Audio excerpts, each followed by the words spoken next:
Welcome everybody. Thank you so much for joining us for our first ever online orientation. So this is a trial run. Please let us know how it goes. If you have any thoughts or comments or critiques at the end, if you want to shoot us an email at thetraining@cantv.org, that'd be really helpful. So yeah, but a few housekeeping things we want to just kind of get out of the way before we get started. At the end of the session, Eric's going to give a tour of the studio, with a large studio, so stick around for that. We're also going to ask to have proof that you guys have attended the orientation. I'm going to ask you guys to send us an email after the orientation ends, just with some basic information, just so we can prove that you guys attended. My name's Andrea. I'm a training coordinator here at CanTV. I've been here for a little over a year. It's me and Eric. We're the training department. That's us. So we're going to go over just, again, kind of basics of what CanTV is, how we work, how you can get involved, and what kind of classes that we'll be offering in the future. And then another thing I'd like to share with you guys is, I'm pretty sure you guys hopefully all got those attachments that I sent with the email. So those attachments, that's stuff that is going to be really helpful for you to follow along with during the presentation. It's also going to be helpful after the fact. If you need access to those things again, you can go ahead and go to our website, and if you scroll down to the bottom here where it says Member Center, go ahead and click there. And this has a lot of really helpful stuff, just as far as like forms that you might need to fill out, scholarship applications, contacting either cable casting or production services. You'll learn more about those folks in a minute. And as well, you can also pay your membership online, which we'll also kind of touch a little bit about later on. So yeah, if you have any questions, the website is always a good place to stop. And you could also just feel free to shoot us an email at training. If you have any random questions, we'll be happy to field them for you.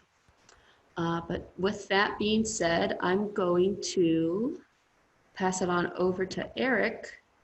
And then Eric actually has a question for you guys. Hello, everybody. As Andrea said, I'm Eric Torres, one of the training coordinators here at CanTV. Welcome to our first ever session online. So the question is, who knows what your 5 freedoms are under the First Amendment of the U.S. Constitution? Freedom of speech, that's one for sure. Definitely. Somebody put freedom of religion. Freedom of religion, yes, and we also want to make it clear that it's also freedom from religion. Mm-hmm. Freedom of the press, yes. Freedom of the press is an important one. The freedom of a free press that is a counter to potential abuses of our government. Okay, so freedom of assembly, we have the right to gather together. Well, right now, not so much. So there is one more freedom. Right to petition the government. Absolutely, yes. We have the right to redress our grievances with the government, which means you have the right to protest. And that can take many forms, obviously. Now, why do we ask you these things?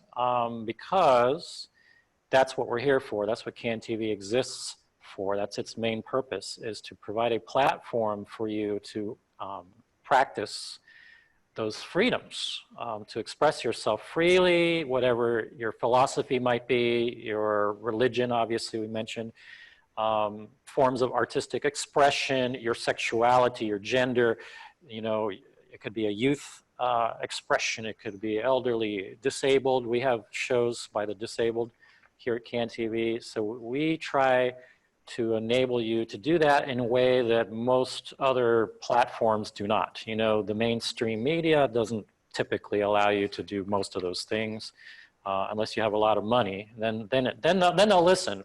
But here we don't care. We don't care about how much money or how little money you have. In essence, we mostly just want to hear you. We want to hear your voice. And so that's what we're all about at CanTV.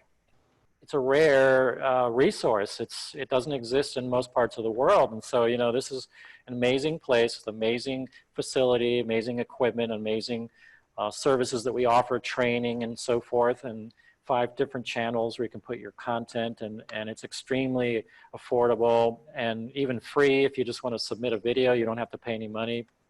If you live in Chicago, you can submit for free. So, you know, it's something that we hope that you take advantage of and that you share this information with other people. We're kind of like they say, the best kept secret in Chicago. You know, it's amazing how few people actually know about this potential.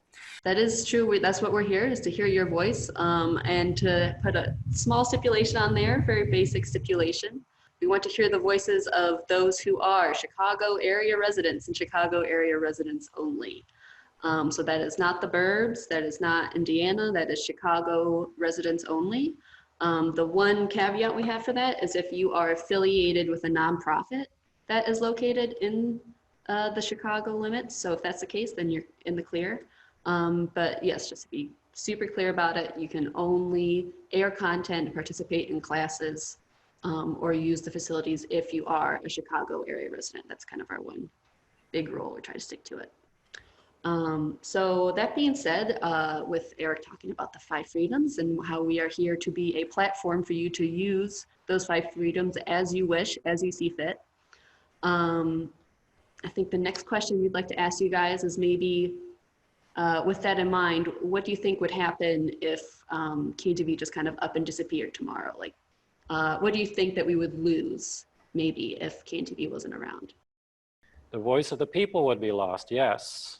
We would lose an enormous forum for uncensored expression, absolutely. Yeah. Because we are totally about direct communication, the actual voices, the actual people, the protagonists who live here in this city, speaking without intermediaries, without mass media twisting it and making it into something else. We want to hear direct voices. We want to hear the raw stuff. So yeah, that would be lost. You're not going to be able to put that up very easily somewhere else. I mean, you can post it online, things like that, but then it's just kind of tossed out into the ocean of, you know, the digital ocean, and hoping that someone will find your message in the bottle. Whereas here at CanTV, you know, we have these 5 channels where people can always come. It's, you know, it's like an address. It's like a restaurant. It's like a brick and mortar. You know, they know where we are, and they might be channel surfing and come across your program. And so that's a very valuable way for people to hear from you. Yeah, got some other really great answers. This is great. This is better answers than we get when we are in person. Yeah. Yeah, let's see. Julie says that we would also miss out on hearing directly from our community members. We are a very large city, and most of us do not know what happens in different areas. It's absolutely true. We're going to get into it a little bit more in a second, but as far as the content that we allow on our channels, we want you to be as niche as you like. We really don't have any barometer as far as what we air and won't. We have a very limited restrictions as far as that goes. So we'll get to that in a little bit. And, you know, like Eric said, you know, there's a difference between airing something on our channels here in CanTV and just kind of throwing it out into the ether that is the internet.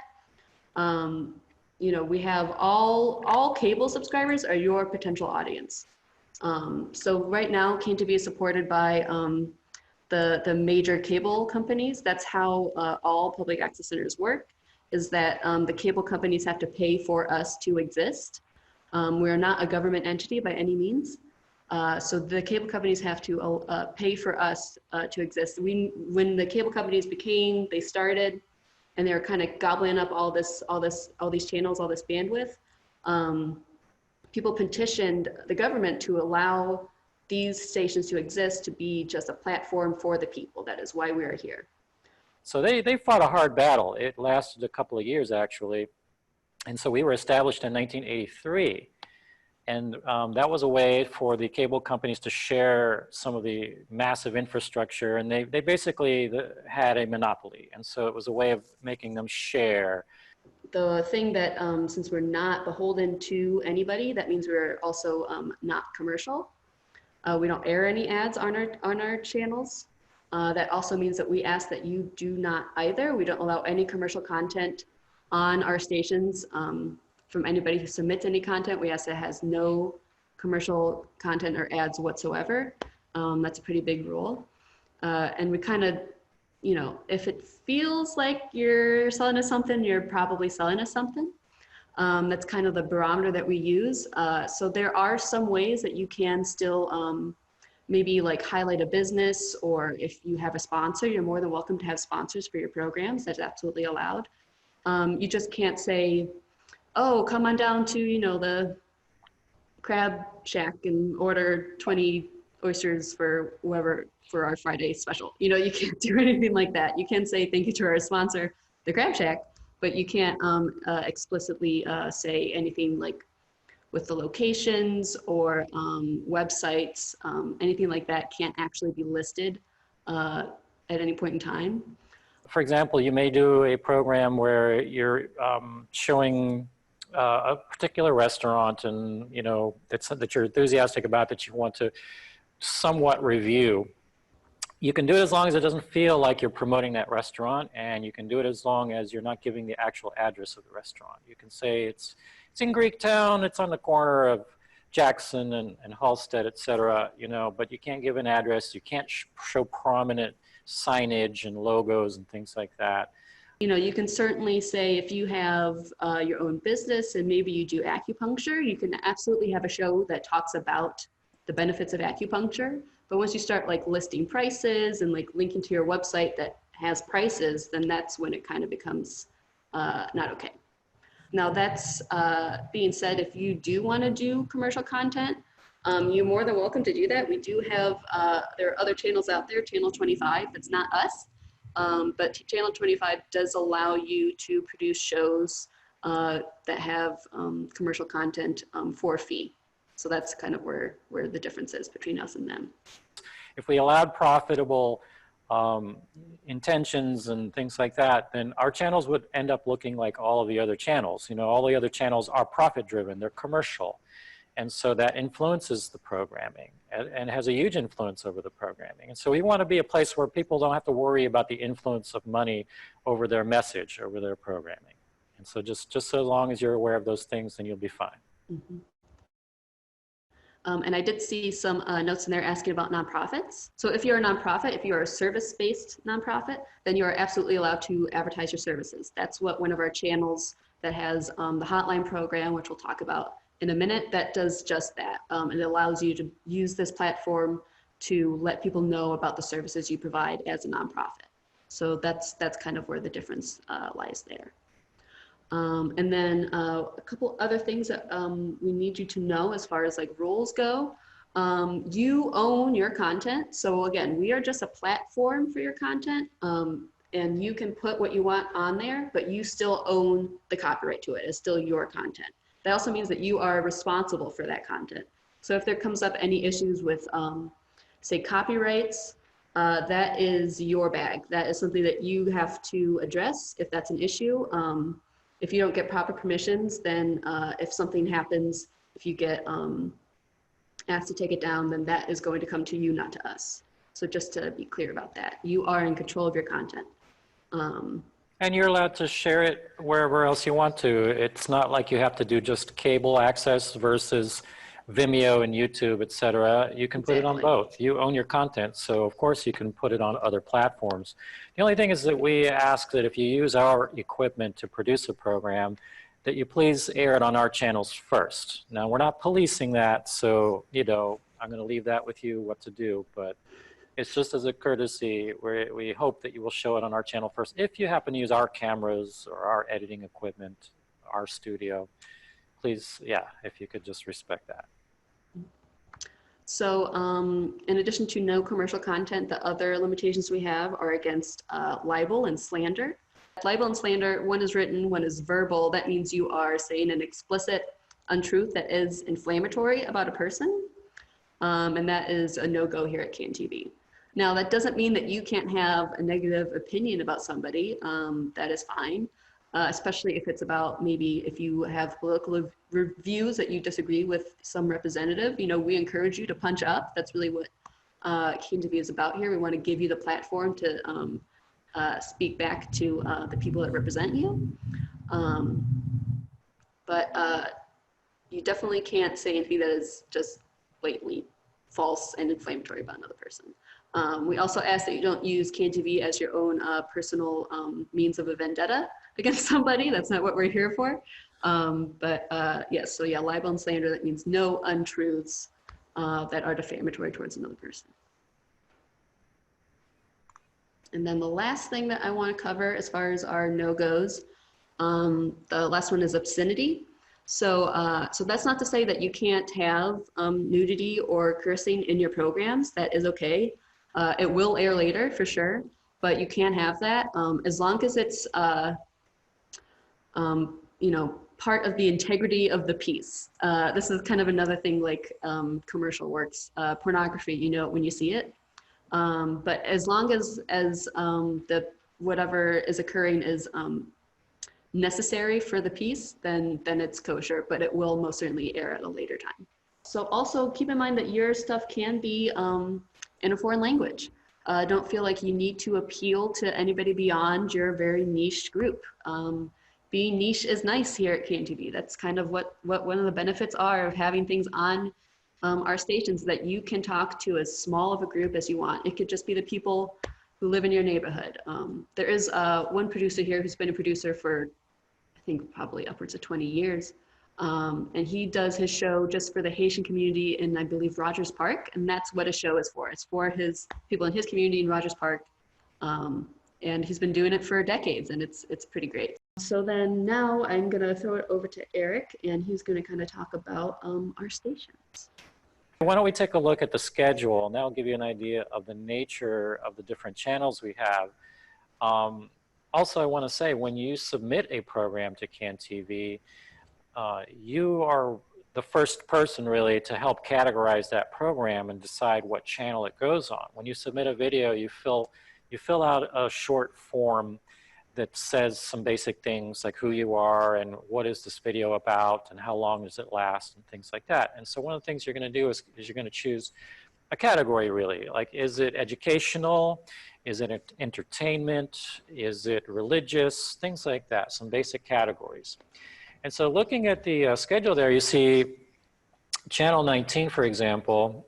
Channel 19 contains a lot of variety. It is local perspectives, arts, music, sports, things like that. It could be somebody's, typically in the normal times, it would be, you could see like a baseball game or somebody's party, you know, gatherings like that, or a parade, those kind of things. Anybody can put almost anything on Channel 19. So Channel 21 is a little different though. It's more educational in focus. And so this will be a show that might deal directly with education. For example, we get programming from Chicago Public Schools. It might be journalistic. We'll get programs from the Medill School of Journalism, things of that nature. It could be a documentary that somebody might make. So that type of material will go on typically on Channel 21. This is also where the hotline station, if you guys are ever tuned into Channel 21, this is where a lot of nonprofits have their hotline shows. So that means any nonprofit can have their own 30-minute program where they can talk directly to the people and advertise their nonprofit, the services that they provide as a nonprofit, and people can call in with questions about it. So that's another thing that happens on Channel 21. If you're a nonprofit and you're looking to do the hotline programs, that's a bit of a different avenue than going just through traditional training. So if you're interested in that, please let us know and we can kind of put you in touch with nonprofit services. Yes.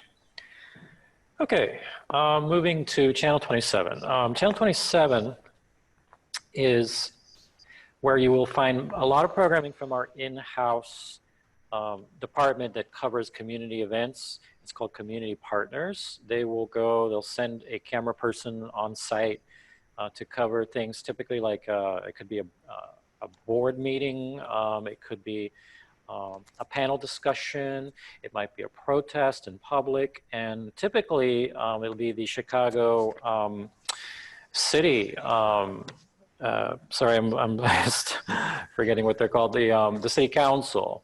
So if you know an event that you want to see covered and you don't have the means to do it, or you haven't come here and taken training yet and things like that, you can try contacting community partners, and you can find a link to them on our website, and you can ask whether or not it might be possible to cover that particular event. Now, if you give them enough notice and you give them enough information, they might be able to do it. So something to consider. All right, Channel 36. Channel 36 is our religious and inspirational programming channel. That's where we get a bulk of our submissions, and that's because there are a lot of churches in Chicago and a lot of synagogues and a lot of mosques and a lot of other things. So every religion, I think, is more or less, has had more or less of a presence on CAN-TV at one point in time. So from large mega churches to just small mom and pop storefront, churches and mosques and so on and so forth. And so the production values will vary quite a bit on this channel. It can be very slick and high produced. It might be a mega church with a whole, permanent staff of camera people and thousands of dollars of equipment and very well produced. Or it could be just somebody shooting themselves, sitting in front of their cell phone, reading the Bible or the Torah or something. So that's the beauty of CAN-TV, is you can see a variety of things. And so the content is the most important thing here, the message, the content, much more important than whether or not you have all that equipment. But if you want that kind of look, of course, you can do it, because we have the training and we have the equipment, we have professional equipment. And so one way or the other, you will hopefully be able to make the program that you're thinking of making. All right, we have one more channel to talk about, and it would be channel 42, CAN-TV 42. CAN-TV 42 is considered a hyper-local news channel. It's designed for non-for-profit organizations to get their message out better. It's kind of an electronic bulletin board, so they can post events and they can post things about what their organization is about. People can get links to jobs, to health information, things of that nature. So it's an extremely useful kind of community bulletin board on channel 42. If anybody out there watching us already has a show, maybe you already have your own camera and your own computer with editing software, and you've already created a show, or you're going to. If that's the case, maybe you don't need training from us. Maybe you don't need to use our equipment. And in that case, I mentioned earlier, you could just simply submit your program. So if you want to submit a program, what you would want to do is you have to get in touch with our program services department. And so basically what you're going to do is you're going to set up a Google Drive account with them. They will tell you the specifics of that. And that's a place where you can upload your footage, upload your program. There will also be information there about the technical requirements. We do have certain technical requirements. It's all on the website. Before you submit a show, please take a look at those requirements before you actually submit it. And take the first step, which is contacting program services. We don't need to have first dibs on it. It'd be great if you have content that you've already made. It's just kind of sitting around that you just kind of want to get out there, where you're more than welcome to submit it. Short videos are great. Short programs will get aired more often than long programs. They will be aired multiple times if it's a nice little short piece that, say, it's a minute, 2 minutes, whatever, 5-minute piece. It will fill in a lot of gaps in our programming and be given multiple airings, especially if we like it. If we think it's a particularly, effective video, then it's definitely going to be shown multiple times. Yeah. And also keep in mind that, we don't have any limits on the length of the videos. Obviously, yes, the shorter ones will get aired more often because it fills in those little gaps that we have in programming. But you're more than welcome to have longer videos. I guess at some point somebody did how long was that slow cooker video, Eric? I believe it was 6 hours. Yeah, somebody posted a 6-hour long slow cooker program. So we'll air it once, but we will air it.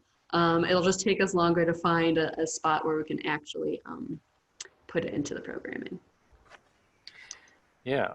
All right, so, okay, with that being said, so maybe you have videos already made, maybe you don't, maybe you are making videos but you want to make them better, then that means come on down over to the training department. So couple things about getting involved with the training department and with CAN-TV. First things first, you need to attend an orientation. So congrats, you did it, you're halfway there. And if you need to get some training, let's go ahead and talk about some of the classes that are offered here. So the first class that we usually offer here at CAN-TV is studio production. This is by far our most popular class, most definitely. It also usually has a waiting list, as it does right now. The studio class, what it does is it goes through every single role and position of operating a studio program. So that means you're learning each and every single crew position. So you're learning how to direct, how to run a camera, how to run the switcher, how to do audio, how to do lighting, how to be on camera. It's important that you also know what it's like to be a talent, even if you're not planning to be a talent. So the studio production class goes through each one of those. They are long days. The studio class runs for 4 weeks, and in those 4 weeks, it's 6-hour sessions each. Typically they get run on Saturdays from noon to 6. So that's how that class goes. And we try to have an hour-long lunch for you guys during that. And again, you're just kind of going through every single position, doing everything. It is all hands on deck all the time. So you do have to be ready to kind of get up on ladders. You're adjusting lights, you're moving cameras, you're moving sets. It really is an active role. Active participation is necessary. And that just makes it all the more fun. You will learn very soon, very quickly in the studio production class that you cannot do a studio show by yourself. That is not how it works. Studio programs will always require at least a skeleton crew of 2 to 3 people. Even if you're doing the most bare bones interview between 2 persons, you're gonna need at least a couple people to help you out. That being said, you will be able to, and hopefully when you're taking the class, you will be meeting other people who probably want to get more experience on crewing on a TV show, and are the people who need help with other people crewing on theirs. So that's kind of the community that we try to build here at CAN-TV. We want you to help each other out. We really want kind of a give and take situation. You know, if you scratch my back, I'll scratch yours. That's kind of a situation that we love to see here at CAN-TV. So you will get that both from your classmates, but then also we will make available production services, another department here at CAN-TV. They're in charge of reserving all the equipment and using all the facilities here. They have a list of all the people who are studio certified. You can opt in to be on that list. And that's a list that people can contact you if they want somebody or need somebody to crew on their show. If you want access to that list, you have to be willing to be on the list. So if you do that, just keep in mind that you have to make yourself available. Also keep in mind that when you are doing a studio program and you have multiple people helping you out, you shouldn't feel the need to pay them. That's not kind of what we want to facilitate here at CAN-TV. We want this to be, again, mutually beneficial for people. But it would be nice if you maybe kind of made it an enjoyable experience. That means you offer snacks for people. Maybe you kind of give them an opportunity to kind of learn something new. That's kind of where people are going to actually want to get involved with you in your production. So a few other things about this studio production class. Like I said, it runs 4 weeks. We run it typically bi-monthly. So every other month we would run this class on Saturdays. This is also our most expensive class. It is $200 for this class. And at the end of this class, at the end of the 4 weeks, you'd be certified to rent out the studio. I think up to twice a month, I believe, is how often you can rent this. You can book the studio time. And when you book studio time, you get it for 3 hours, 3-hour sessions. So that is a very hard in, hard out. You cannot lollygag in those 3 hours. You have 3 hours to set up your show, shoot your show, and tear down your show, and then take the files, the recorded files with you. So it is a bit of a crunch, but it's kind of a fun crunch. If you are interested in this class, please let us know. And then we could keep you on the list, and once we start kind of gearing things up and getting ready, then we'll be able to keep you as informed as possible. The next class that I want to share with you guys is field production. Field production, this class is a really great beginner class. If you're just kind of trying to get more acquainted with producing video content, maybe you don't really have any experience whatsoever, this is a great place to start. The field production class, this is what this class teaches you how to do every single step of going out into the world, taking a camera out into the world, shooting something, and taking it back. So that's what it means by being out in the field. It's different from studio production. The benefit of studio production is that you are in a controlled area. You're in a studio that has fixed lights, fixed cameras. You know, you have control over the environment. When you're shooting something for field production, you're in an uncontrolled environment. So that means you have to do a lot of work to make it something viable looking and sounding. So in the field production class, you'll learn about the basic 3 stages of production. That's pre-production, production, and post-production. Field production focuses mainly on the production aspect. So that means how to use a camera, how to set up a tripod, what is 3-point lighting, how do you do it, what microphones are the best choices for each scenario, and how do you get good sound.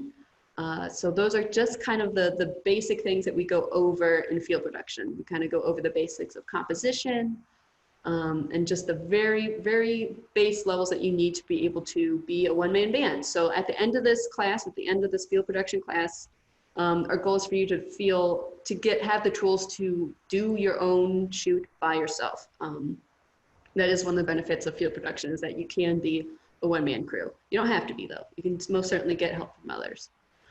This class runs 3 weeks in a row. It's usually in the evening, so that means it might be like 3 Wednesdays in a row, 3 Thursdays, and it almost always runs from 5:30 to 8:30 p.m. And this class is also our least expensive class at $75. Keep in mind, for all of these classes, if you do choose to sign up for this class, you do have to be in every single class for the entirety of the time. You can't skip the first day just because you think you kind of know what's going on. If you can't make it to any of these classes, then we ask you to not sign up for the class.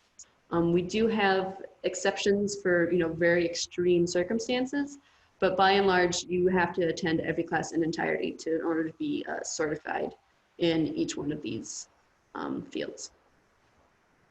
All right, so that's field production. And I also want to keep in mind, we're showing you how to do field production with our cameras, with our tripods, with our lights, with our microphones.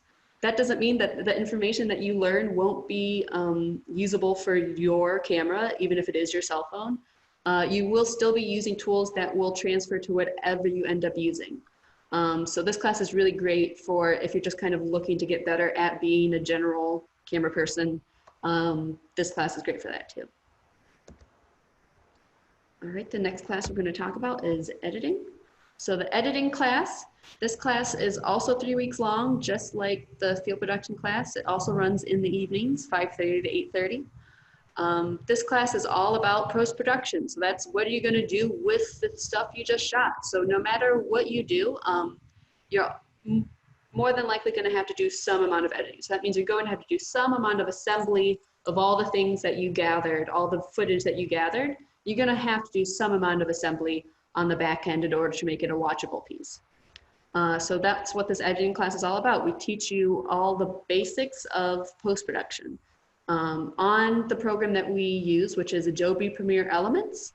So if some of you are out there are familiar at all with editing programs, or be familiar with Premiere even, this is Adobe Premiere Elements. So this is kind of like a baby brother version of Premiere. That being said, again, just like with the field production class, all of the concepts, all the ideas, all the tools that you learn in this editing class is going to be applicable to whatever editing program you might end up using. So you might kind of maybe end up leveling up after a while, or just maybe doing some lateral move to some other program. There's a lot of editing programs out there. There's a lot of free editing programs out there. But this class is definitely beneficial if you just want to learn the base concepts and ideas that go behind doing post-production. And as well as we kind of get you geared up to make sure that when you do submit your show to CAN-TV, that it is following all of our submission guidelines, once again. So yeah, so Adobe Premiere Elements, it's a good program. It's a good place to start. And whatever you use will definitely transfer to whatever program you might end up using if it's different. This class is again 3 weeks long, and it is $100, and there is a max of 4 people in this class. So it's a pretty, tight group. So you will get a lot of individualized attention in this editing class. We also ask in this editing class, though the class is 3 weeks long, there is a homework session that we ask you to take part in between week 2 and 3. So we ask you to come in for 2 hours to work on your final project, which is a 1-page scene that the field production class shoots on their last day. They shoot a 1-page scene on their last day. And then your job in the editing class is to edit that piece together. And that's what the final project is for the editing class. And again, this class in normal times is run monthly, so it'd be run pretty frequently. So usually you'd have a good shot of getting into the editing class if you wanted. Same with field production. All right, the last class we're going to talk about is Studio in a Box, which is kind of what it sounds like. This class teaches you how to use this portable switcher and all the other pieces of equipment that come with that. And that will allow you to go out into the world, kind of like field production, go out into the world, but shoot a multi-camera production out in the field. So that's something that'd be good for doing events, like either like a sports event or maybe some sort of music event or a play even. Maybe even just like a panel with multiple speakers.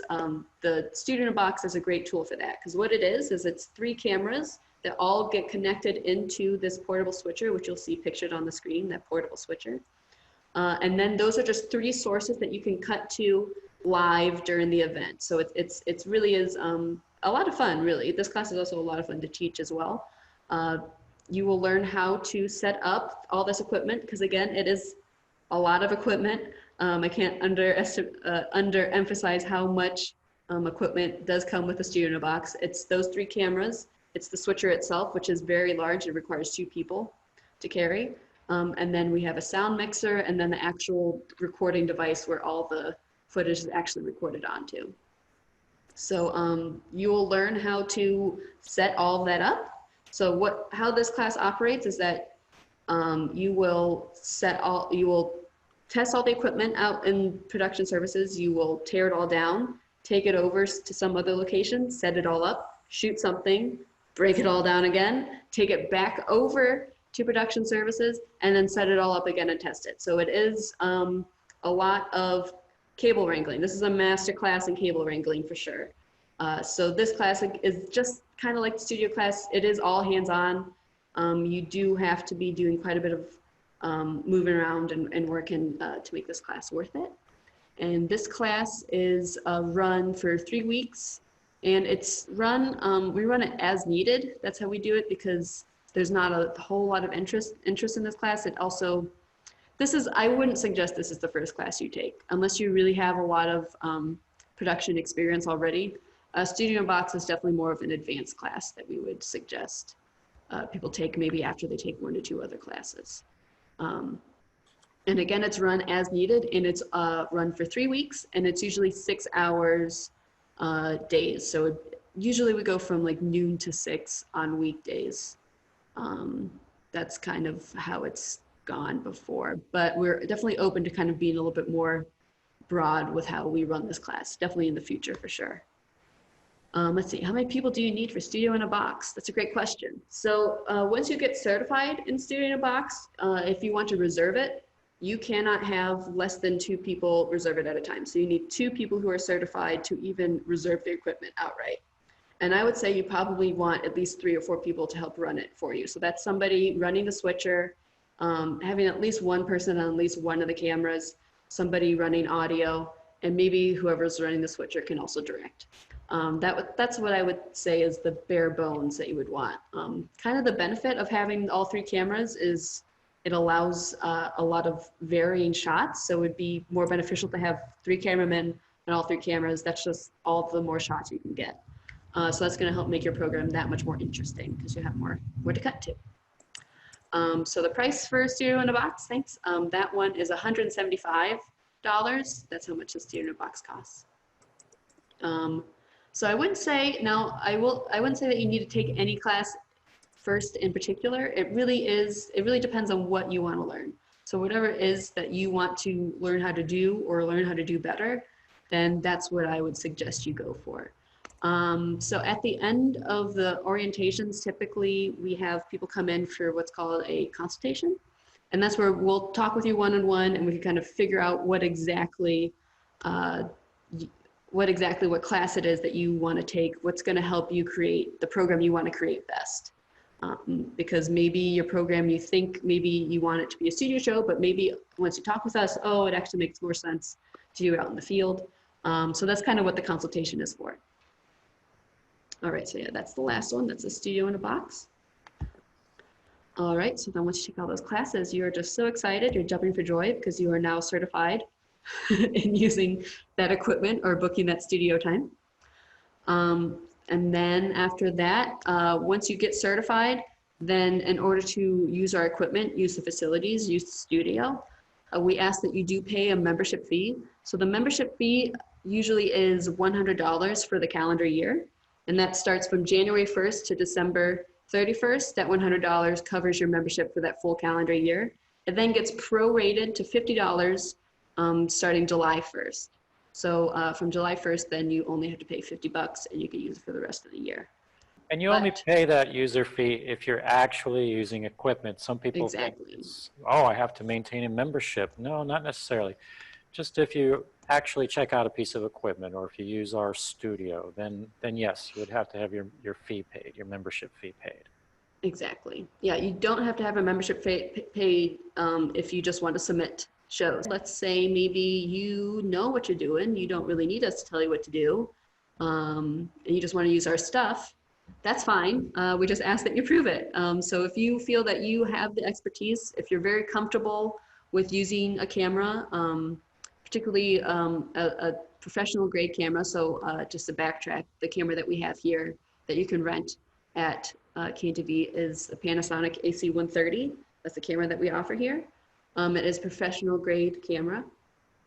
But you can take a test to test out of any of these classes. And that will allow you to then be certified in that field and start taking out equipment or booking studio time. So the way these exams work is you will tell us what exams you want to take, and you can take more than one exam. You're more than welcome to, as long as you feel like you have the capability of doing so. And what you're paid for is time to take the exam. So you get 2 hours to take the exam, and you can take as many exams as you like. These exams are not multiple choice. They are short essays. So these are not for, you can't, fumble your way through this one. You do actually have to know what you're talking about. And they're about 20 questions long. So it's 20 questions short form answer, each one of these exams. And then after that, if you pass the exam, then we ask for you to come in at least once for a practice session, just so we can get you acquainted with how our equipment works, or how our studio works, or what the editing bays. We have editing bays here at KTV that you can book time in to do editing. They're very nice, they're very cozy. It's always toasty and warm in there. So that's what you can do if you take the exam. Let's say you take the exam and you don't pass it. That's okay. We'll let you know how many you got wrong, and we'll give you a chance to try again later. Within 60 days, you can take it again. If you don't pass it the second time, then you should probably just take the class. All right, so that's the exams. And then once you do that, then your content can then again air on one of our channels. All right, so that is it for us here at the training department. So your next step will be to sign up for a consultation. So that means we'll ask you to actually send us an email here at training@KNTV. We can set up a one-on-one consultation with you and just kind of talk about what your goals are, what exactly you want to make, and we kind of figure out what the best step is for you next. One last thing before I forget, I'm pretty sure I sent it along with all you guys in the the attachments, there was a scholarship form. So we do offer scholarships for our classes, and that scholarship is given out based on need. So you need to have some sort of proof of income, and how many people are in your household, and all that stuff. So that's listed in the scholarship application. You need to, if you turn in the scholarship application, you have to also supply some proof of income. And what the scholarship goes towards is the cost of one class, one time, and that's it. So if you're planning on taking more than one class, we would suggest that you use the scholarship for the most expensive one. That would probably, make the most sense. So this is kind of the end of our normal spiel. What I would encourage you all to do is, again, to shoot us an email at training with your name, your phone number, and your email, so we can have proof that you attended this session. That'll be your proof. Sending us an email with that information, that's your proof that you did in fact attend the session. If you're affiliated with a nonprofit, also let us know what that nonprofit is. That's another thing. So if you can just go ahead and shoot us an email with those 4 facts about yourself, then that will be proof that you did attend an orientation. So then you won't have to do it later for real in person. And also using the code word, the code phrase, put somewhere in your message, put the phrase 5 freedoms. And if we see 5 freedoms, we'll know that you were virtually here, yeah. Yes. So. Please stick around. Eric's gonna give you a tour of the studio right now. So I'm gonna go ahead and toss it over to Eric. Yeah. Yes. Okay. Let me go mobile here. This is probably going to look a little funny. It's just a camera on a pole, basically. Give me 1 second here.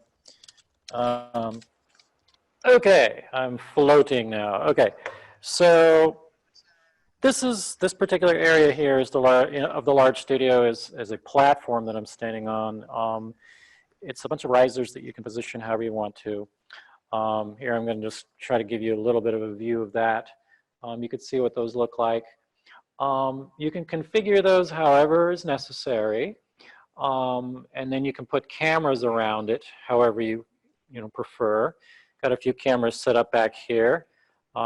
These are professional cameras, studio cameras, and so we'll teach you how to use those in the class. And the cameras can also put teleprompter text in front of them. Some of these cameras have teleprompters in front of them, so you'll be able to scroll text for those who need to, read a script and things like that, or it's a way to tell people, hey, there's a caller on the line. Say you eventually get to the point where you're certified to do a live show. You'll be shown, hey, there's a caller calling and they have such and such a question. So just everything, that you might need to put on a show.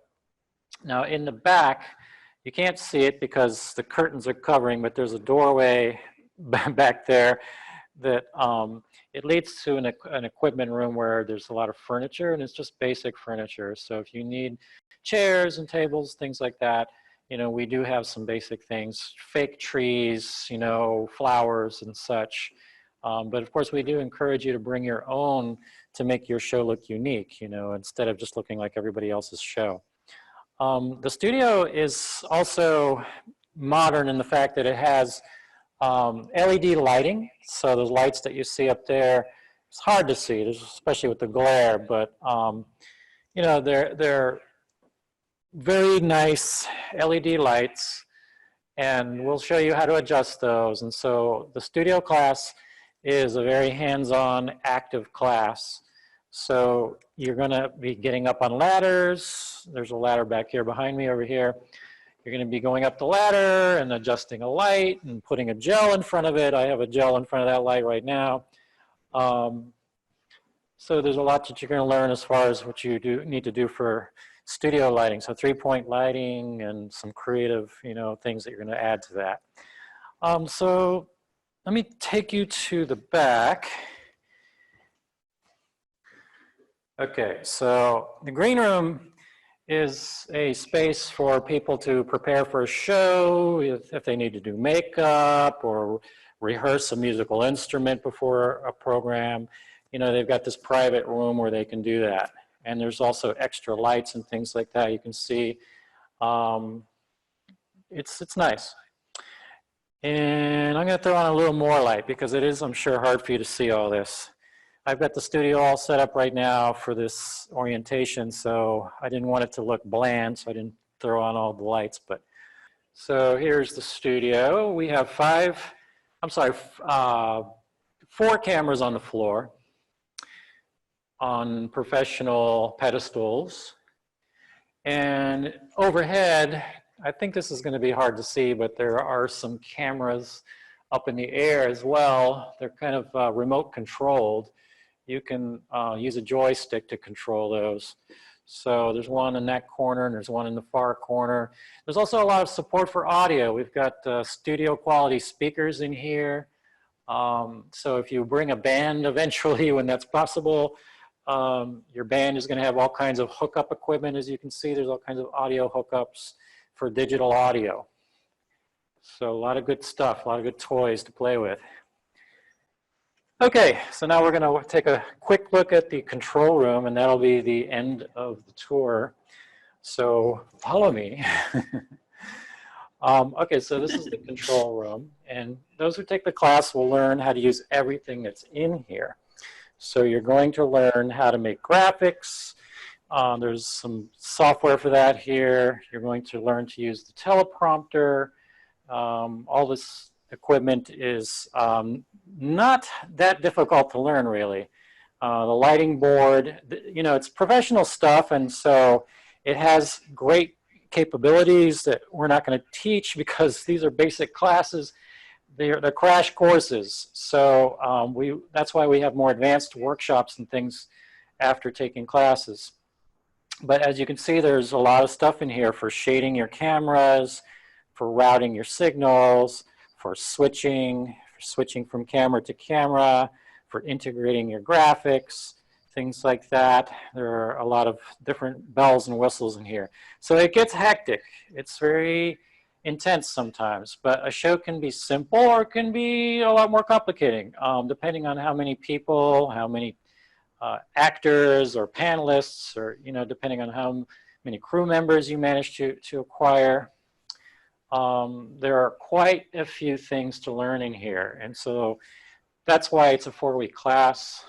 It's pretty intense. There's a lot to cover, a lot to teach. That's why the days are long. So quite a bit is going to happen in the studio class, but I like all of the different classes and all the different areas. I think it's nice to be flexible and learn as much as you can here, as much as you can afford with time and money, because then that gives you more possibilities of the types of shows you can make. You might want to do a studio show, but let's say you also want to bring in some footage from downtown or whatever, somewhere in the city that you want to include in that show. It'd be great if you had the field certification as well, so you could take out a camera and go cover some event that you're then going to talk about in a studio program, for example. But we're going to talk about those things in your consultation, what your needs are, what your goals are. But thank you very much, really very much, for tuning in today to this orientation. It's a real pleasure for us to do this for you, and hopefully we'll get to meet you in person sometime real soon. Yeah, thanks again for attending, you guys. That's it. That's all we got for you. So again, if you have any questions, and if you want to have proof that you did in fact attend, shoot us an email at training@kw.org with your name, your number, your email, and then if you're affiliated with a nonprofit. All right, so yeah, that's all we got for you guys. Thanks again for coming. And hopefully we'll be able to see you guys in the flesh at some point in the near future. All right, thanks guys. Yeah, thanks.